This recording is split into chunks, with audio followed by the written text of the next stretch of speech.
Good afternoon, children. Today, our topic is economic activity. Economic activities can be classified into four types, which include production, distribution, exchange, and consumption. First, economic activity is production. Now, what is production? Production is creation of utility. There are four factors of production such as land, labor, capital, entrepreneur. Now, there are the factors of production also. What is factors of production? The resources required for the production of any commodity are called factors of production. The factors of production for the production process includes land, labor, capital, entrepreneur. For the efforts in production, they are to receive consideration in the form of rent, wages, interest, and profit.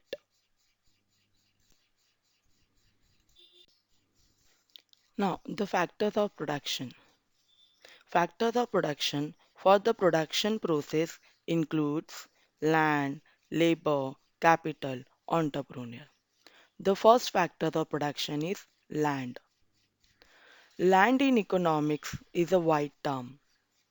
It is a natural factor of production. Any natural resource that is available on, above, and below the surface of the earth is called land in economics. According to Alfred Marshall, by land we mean not only land in the strict sense of the word, but the whole of the materials and forces which nature gives freely for men's aid in land, water, air, light, and heat. Second is labor. Labor is a human factor of production. Any physical or mental effort undergone during the process of production to earn the reward of wages is called labor.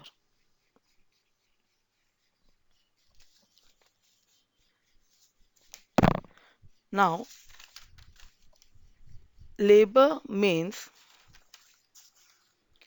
again, I'm saying it is an human factor of production and it is the most active and living factor of production, without which production process is not possible. Next is capital. Capital is a produced means for the further production. It is a man-made factor of production which earns the reward in the form of interest. In ordinary sense, the term capital means money, but in economics, it refers to that part of wealth which is used for production, further production of wealth. Capital is a man-made factor of production. Next is entrepreneur. Entrepreneur is a organizer who is a real captain of the industry. He is a special kind of labor who gets the work done to earn the reward of profit in the process of production.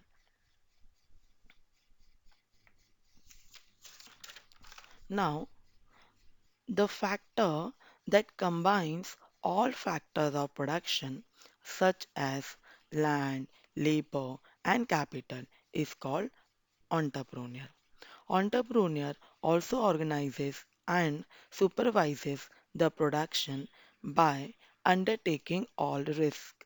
In short, entrepreneur is a initiator, organizer, controller, and risk bearer of a business.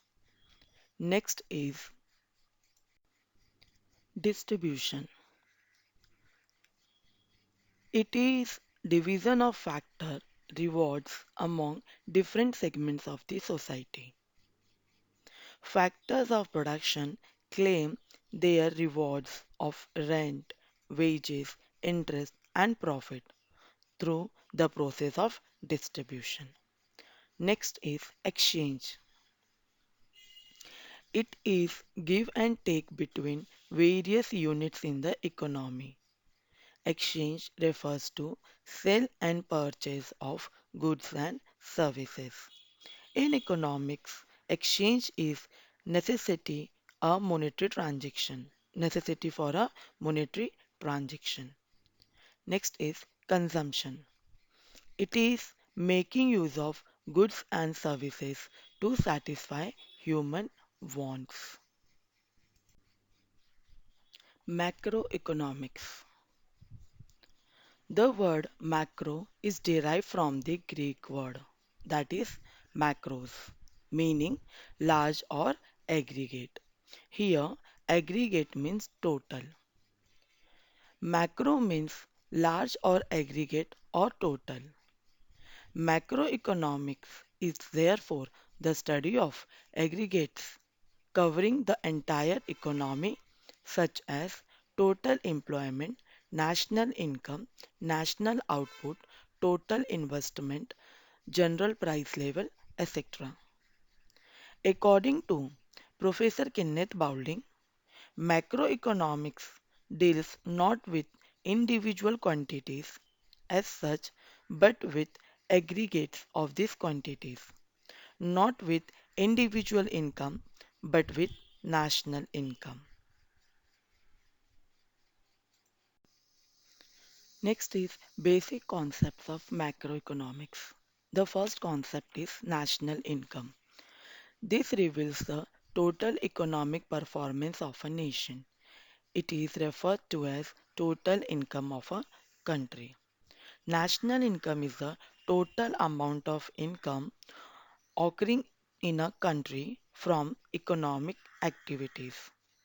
In a year's time, thus, it is aggregate monetary value of all final goods and services produced in the economy in a year. Next is saving. It is that part of the income which is set aside to satisfy the future needs by foregoing current consumption. In other words, saving is that part of income which is not spent currently on consumption. Next is investment. It refers to creation of capital asset through mobilization of saving. Example, machinery, equipment, etc. Next is trade cycle. Trade cycles are fluctuations in business. They are ups and downs in the overall economic activities. Ups and downs means fluctuations caused by inflation and depression respectively. Now, what is inflation? The meaning of inflation means it is a continuous rise in general price level, and depression is a continuous fall in overall prices and lowering down of economic activity in general. Now, our next topic is economic growth. The term economic growth has a quantitative dimension. In simple words, economic growth means an increase in the real national income of the country over a long period of time. Next is economic development. This is a wider concept which has a qualitative dimension. Economic development implies economic growth plus progressive changes in certain important variables which determine well-being of the people. For example, education, health, etc. Thank you very much. Have a nice day.